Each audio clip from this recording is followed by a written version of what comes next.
another episode of River City Sports Podcast. I am solely looking forward to this show because we do have a young man who's been in the community, may not be in the River City or the Duval County, but he has been through here. He has made a mark down south, across the country, and honestly, to see him come from his humble beginnings 12 years ago to where he is now, it is an absolute blessing. But to be back in the studios is what I love, because God has given me the ability to not only put myself on Front Street, but also others. So we're going to take a quick commercial break, and we'll be back with our special guest. March 25th at Abyssinia Baptist Church. It's Kim and Son's 13th anniversary, featuring Harvey Watkins and the Canton Spirituals, Zacardi Cortez, Tim Rogers and the Fellas,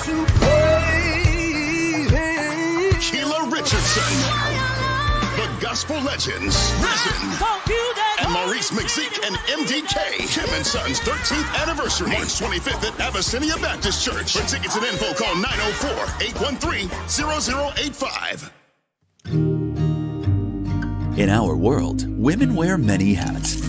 Whether she's our sister, auntie and mothers, or godmother, she tends to go out of her way to make everyone okay. But who checks on her? Lifetree Women Care Clinic believes in addressing all of women's health issues and preventative care issues to keep you going. Our state-of-the-art facility that can directly address all of a woman's health concerns. The caring staff of the Lifetree is waiting to serve you. Our director says it like this. My goal is to meet every woman, one woman at a time, right where she is, and let her tell me what she needs so that we can work together to meet those needs. Every woman deserves the best treatment, no matter what. We promise to treat the whole woman at the Lifetree Women's Care Clinic. Schedule your appointment today. Isn't that the place to start?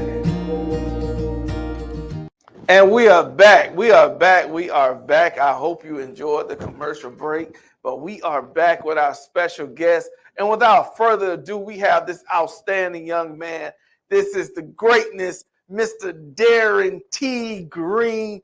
I never knew what the T stood for, but I got it at my phone as Darren T. Green. But this man has been making on the airways for years. If you didn't see him, you wrote a lot of his write-ups about kids. He's been ranking kids for years, teens for years, and where he's at now, it is truly a blessing. Darren, how you doing today, my brother?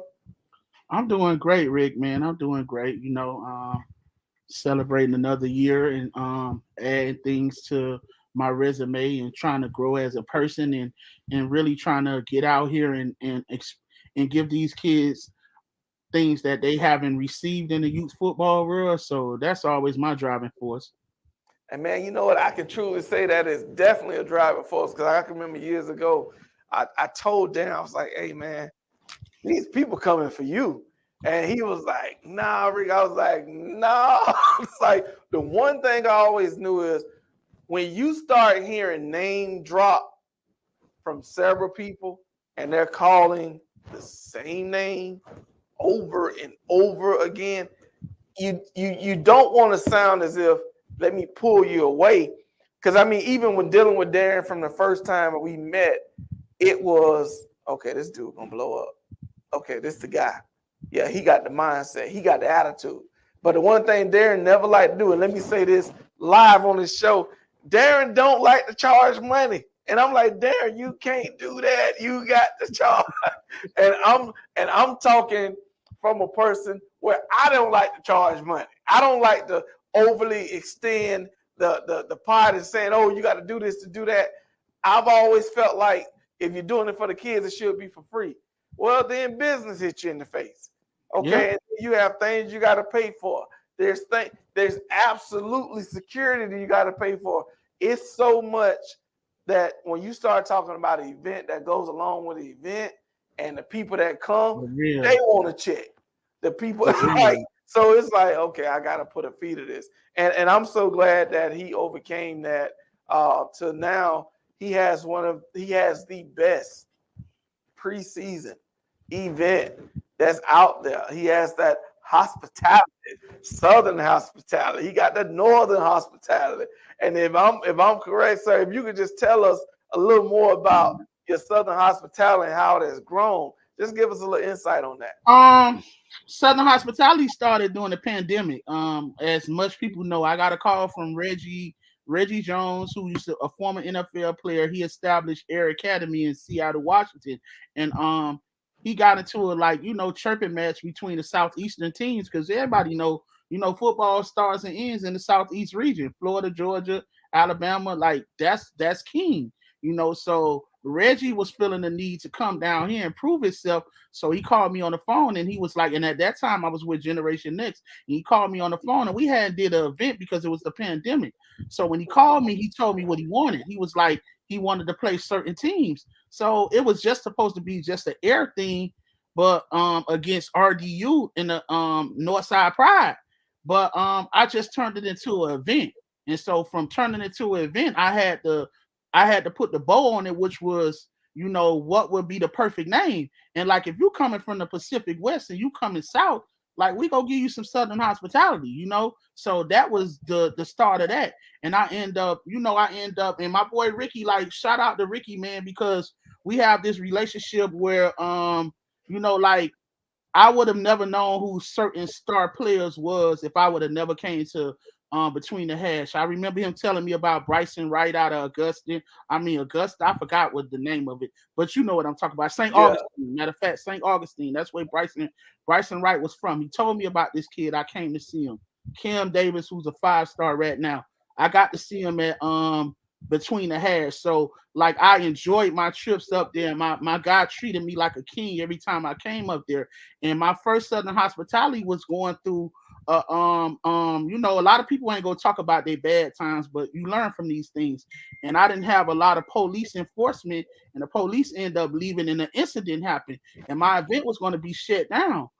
And if my event was my first event that I end up running, I end up putting a bow about it, and my event could have ended right then and there, and a lot of people would have went home mad. And in this day and age on the internet, if they tear you down on the internet, that pretty much ends your career.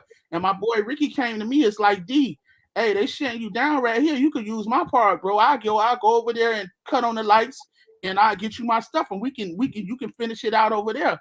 And shout out to my boy Ricky, because if he hadn't stepped in right then, I probably wouldn't be where I'm at now, And I remember a lot of people telling me at that time, hey, go count your money with your guys. And I was like, nah, I'm not gonna count my money. I got to make this event happen, because if this event don't happen, it's the end of me. That money don't mean nothing. My reputation is everything. And Ricky went over there. He got his people to cut on the light, and I drove to his house doing the dash because he stayed kind of far. Got all the stuff in the car, came back. We streamed it live. We in the middle of the hood, and everybody standing around, and we end up ending that night with a bow. And I made it happen that night after the police had canceled my event before the big game. And shout out to RDU and Air for being patient that night, because they could have just ended it right there, but they was okay with driving to where it was. And that ended my and that started Southern hospitality. And ever since then, every year it has grown. And I've added Northern, which did 66 teams last year in Cincinnati, Ohio, which was really good.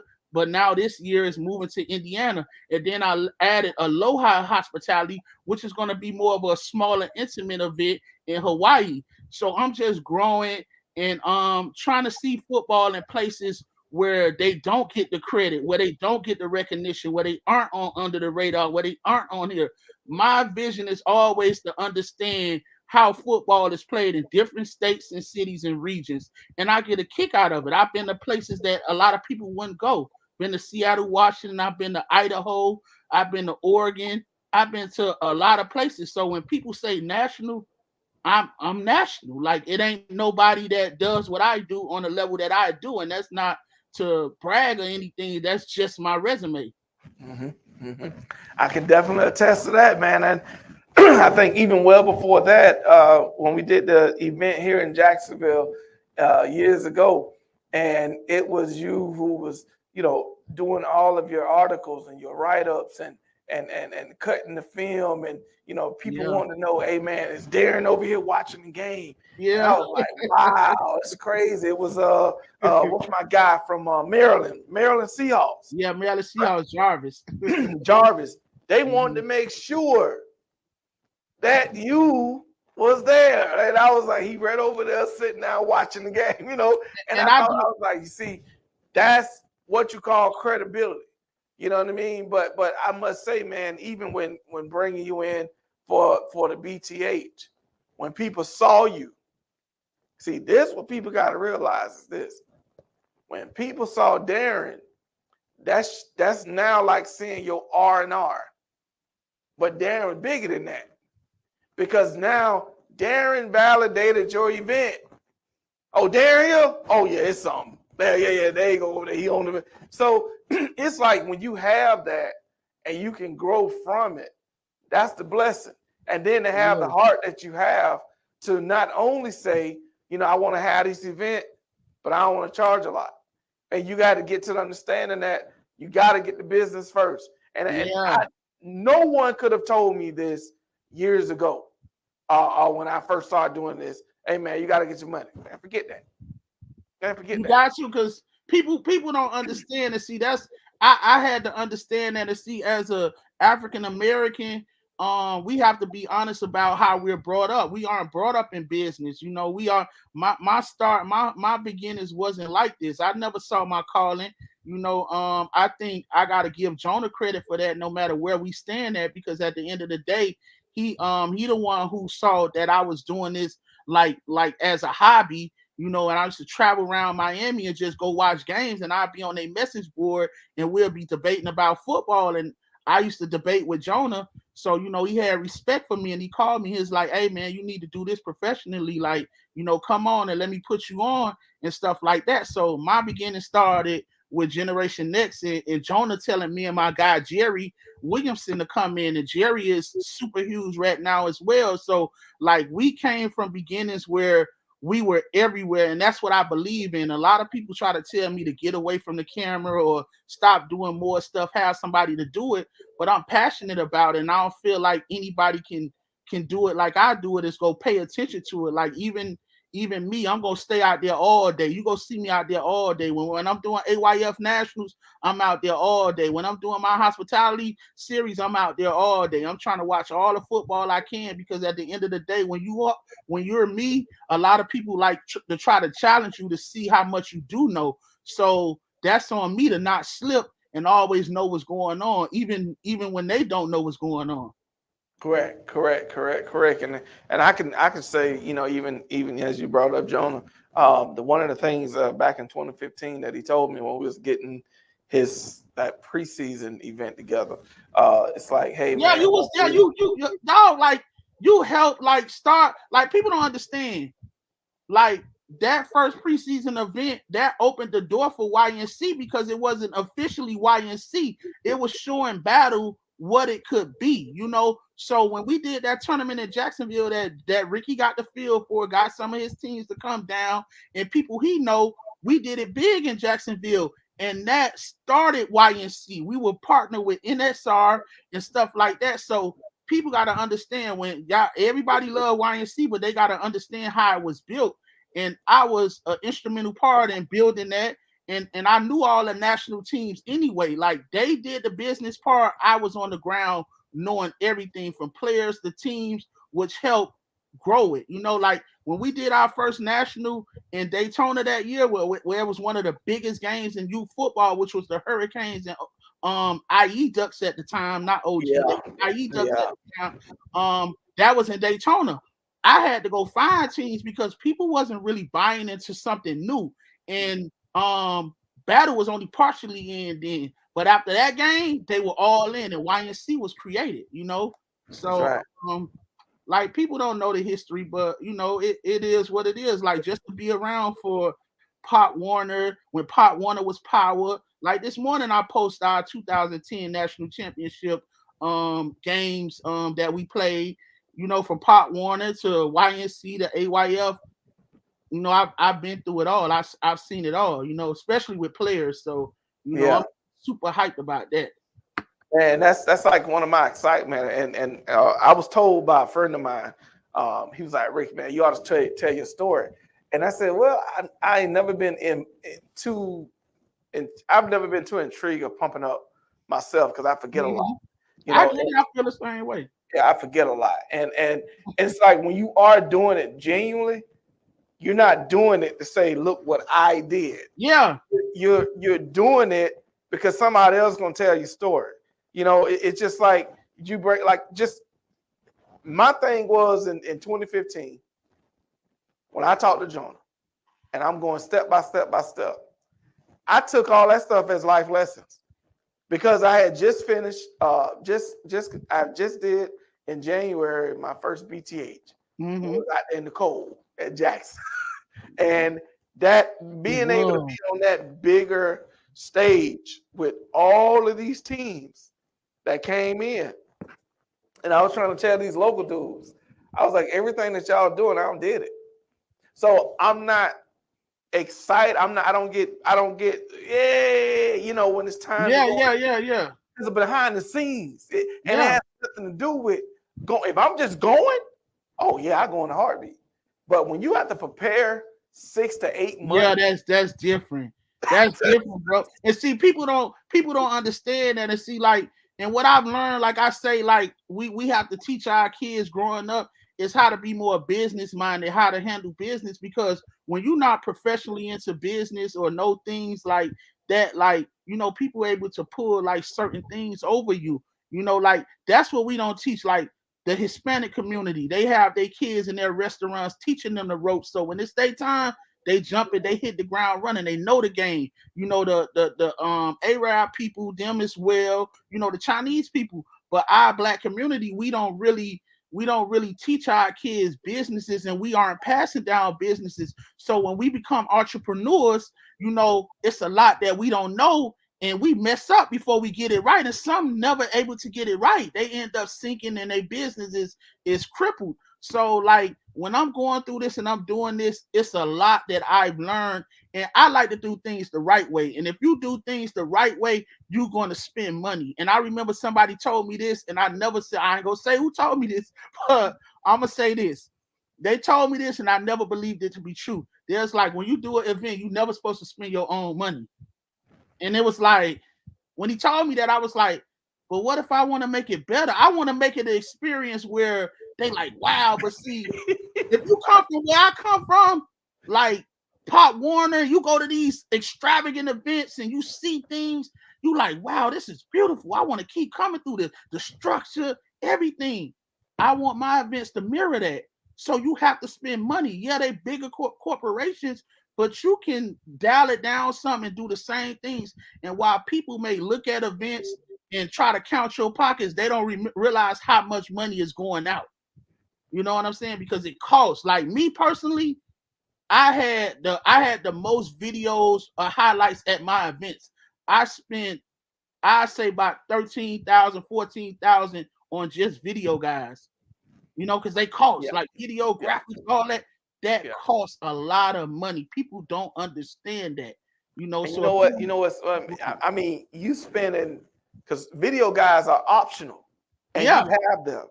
But what's not optional is refs. Woo, don't even talk to me about. No, forget that, quality refs. Because I had refs last year that I paid their price at 50 just to not be in negotiations and argue with, and I replaced the crew, and I brought in another crew that helped the crew before, the year before, and they looked good. But they came back when the job was solely theirs. They were horrible.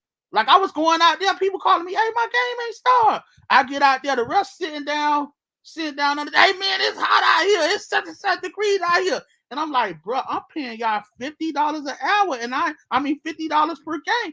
I ain't even argue with you with it. Like, how are you like? And then they stopped like 3 games. They never asked me or nothing. They just took it upon themselves to stop games because they wanted to go home or shorten it up. Like, if you're not ready for that long haul, don't sign up for it. So it's hard to find quality refs as well. I agree with you, man. I mean, me and Brandon, we have now reached $60 because we got refs that's traveling in, and when we look at the bottom line, and I try to tell people, people want to, what this for? What this for? I said, when you walk through that gate, especially at Austin Tender Park, which is one of my favorite parts. Yeah. When we've been blessed to have that event there for the last 3 years. When you walk through that event, that gate, man, it tells you everything you need to see. You know, the facility is beautiful. Yeah. Everything is laid out. The scoreboards are up. And you're paying for everything in that facility. And I had to tell some people last year. I said, when you park, we don't get that money. And they was like, "What do you mean?" I said, "I don't get the parking. $5 that go to and they get the concession. And thank you. And I said, I don't get the concessions. So they was like, "Hold on, Rick. So you telling me you don't get the parking, all the concessions?" I said, "No." I said, all I realize how much that field costs. That field is a top echelon facility. So you're paying an arm and a leg. You may be paying $150 an hour for that field. And like people don't realize that, and that cut costs when you allow them to get concessions in parking lot. To see again, people don't understand that. And I ain't gonna even lie, Rick. I'm gonna be honest. Like when I'm looking at the game now, I'm people get confused on the internet following things because now everybody is trying to throw their own events, and people don't understand how hard it is to throw an event. So like while you're going to support a first time event for somebody that never did it, you can expect everything to be bad. Like I'm gonna be honest with you, because if you never did it and you have no experience in it, it will hit you like a whirlwind, and you don't know how to recover. I've seen people quit. Like when I was working for Generation Next, before I started doing my own, I had a dude that had a mental breakdown, and that's when I had to step in and learn how to run events. And I knew how to because I sat back. But I had to step up and start running the event because he got tired of people calling him, asking him things. And, because your phone go keep ringing. People go call you for every little thing. And people are now supporting events of people who've never run events before. And I ain't knocking them. I don't know their background, but I'm telling you, that's like a recipe for disaster. And people want to run to the internet when they say, "Oh, man, that was a janky event." What did you expect? You never heard from it. It just popped out of nowhere, and they sold you on it on the internet. That's so right. At the end of the day, I think people should keep the events to people that run events that don't have an invested interest. Too many people are trying to make money to travel off events, but never ran events. So them events not go run the way they should, So, but hey, that's on everybody else to support. Well, I totally agree with you on that, man, because it seemed like every time when I would have something going on, there was always someone who wanted somebody trying to mirror what you're doing. That's this. The social media makes it now where it's a copycat game. Like everybody see you do something, they'll be trying to do it too, but they're on the outside looking in, and they don't know that every step. They just looking at the first step and the 7th and 8th. Forget 2 through 6. Which is very vital. And a lot of that 2 through 6 is your own money. Exactly.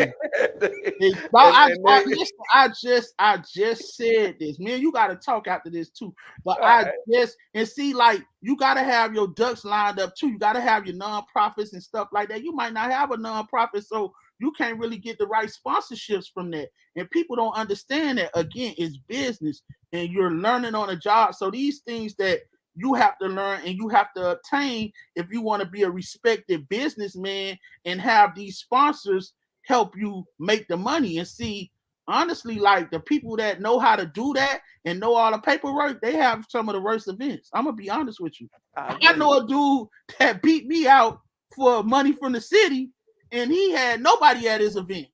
But guess what? The city hadn't already paid him. So he was paid. Like, so it was an incentive. Like, people was like, "I thought that was your event, D. I thought that was your event." I'm like, "That wasn't my event." He said, "Man, the event was over by 2:00. It started at 9 to 10, and it was over at 2. He was like, "Man, I had to play the same team 2 times." He like, "I'm mad." I was like, "Bro, y'all got to look at it." But he got paid. He know his paperwork. He go to the city. See, you got to learn on the job, man. Be a sponge. I learned a lot from YNC and Battle because I used to be in the Omaha, Nebraska. Me, Clayton, Jonah, the accountant Tony, and the owner of Battle, which was Chris Circle. So we used to sit up there, and I used to tell half of them what's going on because one thing about businessmen, they have multiple streams of income, so they have something else that's more where they get most of their money from. So they don't have time to pay attention to youth football. And I was the guy that gave them a post for youth football and let them know what was okay and what wasn't okay, you know. And then all the teams that they didn't pay attention to, I showed attention to. So that helped my transition to making the seal officially just mine and my events better, because all the people remembered who, when the big guys didn't answer their calls and ignored them because they didn't need them, they remember who was always there for them and helping them navigate through the whole thing. And I think that's what made me bigger than what I am. Like it ain't a city around this country I can land in that I'm not good at.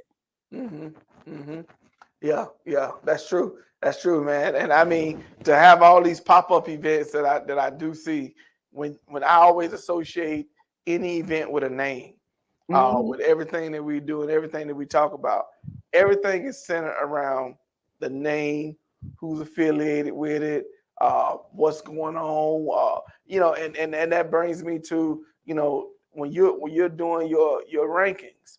I remember when people would wait for you to post your rankings, and then they would copycat off of your rankings. Yeah. They do. Listen, I do team rankings and see, like, make no mistake, AYF I'm contracted to work for AYF. AYF treats me like a king.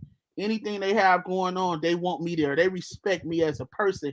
And that's where I found my purpose at, when people respect you and treat you like a priority, you know. And in my early career, like, I was always a priority, but I didn't know my importance. Like my guy Ricky told me when I went out on my own, I used to be scared to go out on my own. My boy Ricky always told me, "Hey D, man, these people love you. You can do it by yourself. You can do it by yourself. But when you're a part of a big brand that's steamrolling everything, but at the same time they're shortchanged. They not valuing you financially to help yourself, you know." So I'm at these places, but I got to sacrifice in other areas because I'm not taken care of as a top priority, you know. So my guy Ricky always told me from the very jump, D, go out on your own. D, do your thing on your own. But it took something bad to happen to me for me to, you know, finally get mad enough to say, oh, I could do it by myself. And once I started doing it by myself, I will never forget the feeling I felt in Savannah. Savannah was my first year doing it by myself after the first Southern Hospitality. And I remember after the event, I had me a cup of Hennessy, and I was on Tybee Island, and we were on one of those them beach houses that you got to walk upstairs to, and you could feel the ocean breeze. And I remember my guys who wanted me to party every night, and I wouldn't because I was too involved in working. They would sleep on the couch. And I was like, this is the first night they went to sleep before me. And this is the last night. We're supposed to be partying now. So I had a cup of Hennessy, and I propped my feet up, and I sat back, and it was a surreal feeling because I had 50-some teams, and I was able to manage it. And I went to the internet, and everybody was raving about it. So it was like, wow, like I really did it. And it didn't seem real. It seemed like deja vu. And I was like, wow. And that feeling, it's always the feeling after you have a successful event. Like, I really did it, because it's so many things that can go wrong. You know what I'm saying? So God blessed me. You know, God blessed me to not have things to go wrong. And even when things go wrong, he provided an answer. You know what I'm saying? So at the end of the day, like, I love it, and I try to bring things that other people won't bring to the table. Like, I just dropped the article, you know, this week on some of the top quarterbacks in the country. You know, I do things, but as far as my rankings go, listen, I try to give everybody their proper respect. I don't put one above the other. You know what I'm saying? Like, you know, I understand, like, and that's what I love about AYF. AYF don't get mad because I rate a YNC team before them. They really don't care. You know, they just care that you're pumping their guys, and regardless of where they have them at. You know, so when I'm ranking, I try to be fair as possible. You know, and that's what people got to understand. I'm the only one that's going to acknowledge a pot won a national champion by putting their pot won a national championship logo next to that team's name, or UYFL logo next to that team's name. I try to make everybody feel important and not less than, you know, because not everybody is built the same. You know, not everybody is, but they still national champions. You know, so when I look at it, and just like I try to tell people, like when they try to compare YNC with AYF, it's not a comparison when you got a month cutoff, like two different cutoffs. And people like to downplay it and say it's just a month. No, it's not just a month. It's that those people who have 7-1 are targeting the best kids with those birthdays that probably will make an impact on the next age group that they should be playing on if they're going by the proper cutoff. The proper cutoff is what UYFL, AYF, Pop Warner, and AAU have. It's the universal cutoff. YNC has changed it where it got some leagues even changing to it just to go YNC. You know, but at the end of the day, I try to be as fair as possible in my rankings. I try to get teams that probably don't think they have a shot to be in the rankings to get in the rankings. I love to get a new team in the rankings. Like last year, I had Robin Eagles from Illinois. Too many people ain't really know about them. They thought they was kind of soft, but they end up making it to AYF regional championship game, and they should have beat Southfield. They didn't, but they showed they were for real. And you know, and that's really what Southern Hospitality is about. Southern Hospitality and my hospitality series is about setting up crossover matchups. You know, like teams from different states. You know, different matchups that you probably will never see. I think that's what preseason should be about. You know, I don't do running clocks either.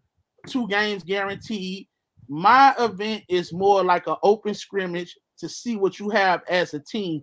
Do some victories hold weight? Yeah, they do hold weight, but they don't hold 100% weight because as the season goes on, teams change, teams get better. So I can't really be bragging about you beating me preseason when I'm probably a totally different team in December or November. That's, you know, that has always been an issue for me. When they came in with the different birthday cutoff, and I know a lot of people like, oh, it's just 30 days. Well, 30 days make a big difference from when you're going through the regular season and you're playing against July 31st team. And I always tell people, you can have a team loaded with studs, but if the coaches is not where it need to be at, all that's canceled. You know, but I respect and have always respected your rankings because you rank, you put thought into it. You know, you guys are July 1st. This is not the same team that's going to end at the end of the season, as you just stated. And I always said, man, they taking the essence of youth football and they're turning every team into an all-star team. Yeah, and I you know what, Ricky, and I ain't gonna even lie. A lot of days I love what I do, and I always motivate myself to see I'm doing it for the kids. Because when I grew up, I was the dude that always got the athlete books. Like I played ball, I was really good at ball. But you know, at the end of the day, a lot of kids who come from where I'm from end up a product of their environment. You know, because at the end of the day, like that's what we do it for. We want these kids to know that. That's why I do it on that tip, and I stay at middle school. I stay at the youth level. I could have went to college, could have went to high school, got jobs and stuff like that. But at the same time, a lot of these kids are facing peer pressure in their neighborhoods, and they don't know who they want to be. You know, like when I follow kids. So I really follow them. I really interact with them. And I don't just rank them and be done with them. I follow their whole path. I want to know where it came from, what went wrong, what path you need to take so you can eventually help somebody else one day who's going through something similar. So at the end of the day, when you sit and look at it, like a lot of us come from bad backgrounds where we're wrestling with, do I want to be the toughest street dude or do I want to play football? And like, I realized that's where a lot of us went wrong, you know, because we watched guys around us, the older guys, make all the money, got the nice cars, all the women or whatever. And some people scared of him. When you're younger, you think that's what it's supposed to be, you know, and it's really not. You know, that lifestyle is dead or in jail is what your older people used to tell you. And God blessed me to make it to this age. So now I understand all the lessons when they were trying to slow me down, telling me, because they saw life's experiences, and they saw a lot of different paths from different people. You know, and when you go through life, you realize people that you lose, you wouldn't understand. You never saw it coming. You know, I had a cousin that was like my brother to me, and he experimented. He always wanted to take ecstasy, and his time taking ecstasy, when he finally got a hold of it, it made him schizophrenic. Wow. You know, and he lost his whole life to that. Now he's not the same person. Once you lose your mind, like he's a productive citizen, but he not who I knew. You know, Right. so you know, and just like you get guys who do 20-some years and stuff like that. So when you look at life, you understood what them old heads used to tell you, because they saw the steps you were making and where you would probably lead to. So, you know, I'm grateful to be at this age where I'm able to pass on that wisdom to kids. And I tell kids now, when I follow them, like right now, if I go to their page and they hit me up, hey, I want to get ranked, I go to their page and I look at their page. If I don't see no football on there, or if I see some kind of gangster name or something, I'm gonna tell them. I'm gonna be like, hey, yo, man, like, what do you want to be? Do you want to be a football player? Or you want to be a street dude? I say, man, football players who love the game, their page is going to reflect football. You know, a lot of these kids don't even have not a lick or nothing on there, but they'll tell you they're supposed to be in the rankings. Like, what do you care more about? Yeah. You know, Well, you know what? I think that's a contribute to the adults that's around them as well. When you see adults get on social media and act like idiots, act more gangster. Man, listen, parenting and positive influence is horrible right now. Like these, man, listen, man, don't even get me started on these people. That's why I say less now. Like, I just sit back and watch a lot of stuff, and I ain't with the arguing on the internet, because it seems like everybody is attracted to the negativity or some drama. So, you know, you kind of lead that to them, you know. And the ones that want to hear it, they go contact you privately or ask you some things. So at the end of the day, you know, I'm just trying to keep kicking it, because I feel like, you know, some days I feel like I may not want to do it no more, because it's changing for the worse. And like you said, they're making all-star teams, like, you know, and it's not fair. Like, it's not like FBU should be for FBU. If you want to build an FBU team, build the FBU team and go play in FBU, where they're putting together the top teams in the city or the state. Like, they're representing their whole city or their whole state. But you got these guys doing tryouts, and then you got, like, right now you got like DEA. Don't get me wrong, love Courtney, love what he's doing, because he's in my field. But how would it feel if I'm doing me a whole organization? It's cheating, because I'm going to sell the kids, and this is what get a lot of them. I'm gonna get you exposure. I'm gonna get you exposure. You go get out there. You go get the college offers and stuff like that, and they gonna believe me, because I write and talk about this, which I can do it. But at the end of the day, I love what I do, and giving more kids a shot. Like, that'll take away from what I'm doing. But DEA is led by people who have their own All-American game, their own combine and ranking services. So just think about the talent that they're putting together. You know what I'm saying? And then other teams trying to mirror it. You hear people saying weak stuff like, yo, man, we need to merge. And it's like, what they forgetting about it is football, and youth football is about development and teaching these kids. And what they fail to realize right now, these adults are too caught up in the fame and wanting the hype, and they forgetting about the kids that need to be taught, that needs time to be taught, and need to be taught the game. These dudes get to practice and just start running plays. They ain't going to individuals. You don't got an O-line coach, got them doing this, D-line coach. You don't got an offensive, defensive day. You just straight calling plays because you got all the talent. And the ones that can't catch on, they get left behind. Now they got a whole wasted year. Like, it's so many different things. But and man, I'm gonna say this in closing, man, because when I tell you, I can sit and talk to you for hours, because we share the same interests, the same love. And just in my closing statement, man, the one thing that I told my son when he was coming, he was sending me all these photos from Florida State and everything. I said, son, were you ever ranked? And he said, no, Dad. I said, was you ever the first pick? He said, no, Dad. Was you the fastest? Said, no. I said, but you stay consistent with working. And the consistency with working. First of all, you wrote the plan. Now you're working the plan. You wrote it, now you're working it. I say now in the midst of your working your plan, you're going to have to encounter little bumps and bruises that you may not have been prepared for. But the ideal of it is when you have adults who place themselves in front of the kids instead of the kids in front of them, then you're always going to have an idiot at the forefront. And that's the sad part of where we're going at now with youth sports. But you know what? You made a awesome, valid point. And you know what? That's what I always say. I love the kids that see kids like your son. You always had him around the best and competing against the best. So at the end of the day, when that light come on and they ready and they hungry, they gonna remember how it was to feel to not be recognized, to not get the credit. So now they got a chip on their shoulder and they're more humble because they know where they came from. You know what I'm saying? They go appreciate the hype and all the recognition they get, and it's gonna keep them hungry and keep them going. Your son is just like this kid, Ricky McKnight, at Benjamin School right now. My homegirl Leticia's son.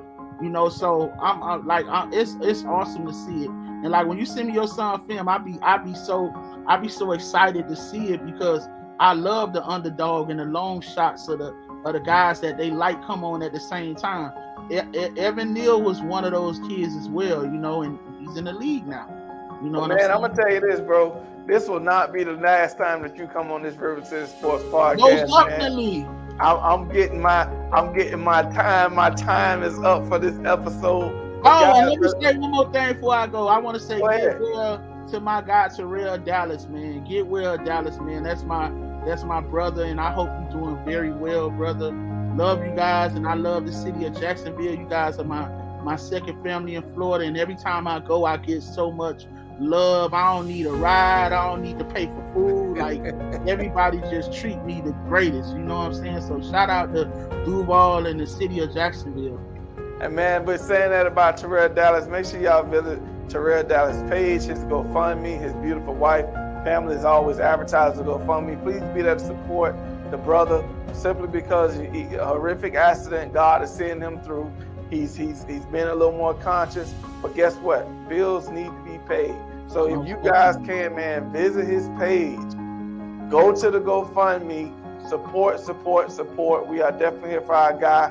Man, we had a special guest, Darren T. Green, on with us today. This will not be the last. We're going to have Mr. Green on, who is the founder of The Seal and so many other outstanding things. Southern Hospitality. This man got Aloha Hospitality coming. I'm excited to hear more about that. But until next time, this is Ricky Simon signing off.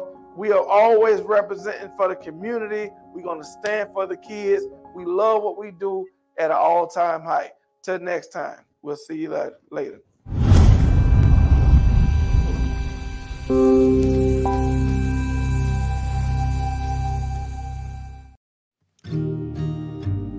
In our world, women wear many hats. Rather she's our sister, auntie and mothers, or godmother, she tends to go out of her way to make everyone okay. But who checks on her? Lifetree Women Care Clinic believes in addressing all of women's health issues and preventative care issues to keep you going. Our state-of-the-art facility that can directly address all of a woman's health concerns. The caring staff of the Lifetree is waiting to serve you. Our director says it like this. My goal is to meet every woman, one woman at a time, right where she is, and let her tell me what she needs so that we can work together to meet those. Every woman deserves the best treatment, no matter what. We promise to treat the whole woman at the Lifetree Women's Care Clinic. Schedule your appointment today. Isn't that the place to start? March 25th at Abyssinia Baptist Church. It's Kim and Son's 13th anniversary, featuring Harvey Watkins and the Canton Spirituals, Zacardi Cortez, Tim Rogers and the Fellas, Keela Richardson, the Gospel Legends, Risen, and Maurice McZeek and MDK. Tim and Sons 13th anniversary, March 25th at Abyssinia Baptist Church. For tickets and info, call 904-813-0085. Dreaming about having your own podcast? Want to share your thoughts and ideas with the world but don't know how to do it? Maybe you're excited and committed but don't have a good space to record. Would you like a professional environment to produce all of your podcasts? Well, we have the latest technology from 4K to HD and various set layouts from green screen rooms to live studios.